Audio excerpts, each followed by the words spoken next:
એમ કેતા કે ઓલા પૂજ્ય મોટા હતા એને જયારે પ્યાસ હતી, એની પોતાની પ્યાસ હતી તો એટલો બધા રડતા કે એમ કે એનું રડવાનું એટલું બધું મોટું હતું કે ભેંસને ઓલા ખીલા બાંધ્યા હોય ને એ ખીલા તોડીને ભાગે એટલું એનું રુદન હતું.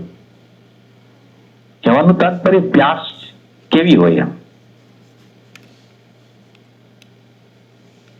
આપણને ખાવાનું ભાવે છે, પીવાનું ભાવે છે, મિત્રોને મળવાનું ગમે છે, આ બધી અવસ્થામાં આ વસ્તુ ખુલે નહીં કઈ. મને બધી જગ્યાએ ખુશી ખુશી છે, વિષાદ નામનો તત્વ જ નથી મને. એટલે અવસ્થા કેવી થાય, બહારના જગતમાં આપણે ફરતા હોય પણ અંદર ક્યાંય રસ ન આવતો હોય એવી એક જગ્યા હોય. બહાર બધું બરાબર કરતા હોય પણ અંદર ક્યાંય રસ. તમે યોગ વશિષ્ઠ ની અંદર રામને જયારે વિષાદ થાય છે એ તમે જોયો હોય તો રામને કઈ ખાવું ભાવે નહીં, પીવું ભાવે નહીં, કોઈ યારે બેસવું ઉઠવું ભાવે નહીં, એ ટાઈપનો વૈરાગ આવ્યો ત્યારે યોગ વશિષ્ઠ મહારાજે એને આત્મજ્ઞાનનો ઉપદેશ આપ્યો. અત્યારમાં એકહાર ટોલે હતા, એને 23 વર્ષ લગીને વિષાદ રહ્યો, 23 વર્ષ. અને છેલ્લે એમ નક્કી કર્યું કે આપઘાત કરી લઉં.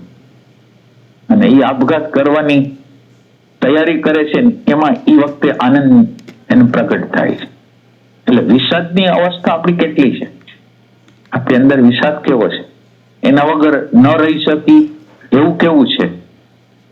આપણને એની વેલ્યુએશન સમજાણી છે કે આ દુનિયામાં બધાય કરતા શ્રેષ્ઠતમ તત્વ આ સિવાય મને આ દુનિયા આ સિવાય બીજું કોઈ તત્વ મળી જશે તો મારી ખુશી જ નથી, એવું અંદર છે. ઈમાનદારીથી એમ બોલી શકે એમ છે કે તારા સિવાય કઈ ન જોયું, એવું કઈ કહી શકે. અને એનો અહેસાસ થયો હોય આપણને કે ના આનાથી મોટી હસ્તી કોઈ આ દુનિયામાં છે જ નહીં, એવો અહેસાસ છે. તો જ પ્રેમનો પ્રવાહ એના તરફ જશે ને કેવી રીતે જશે.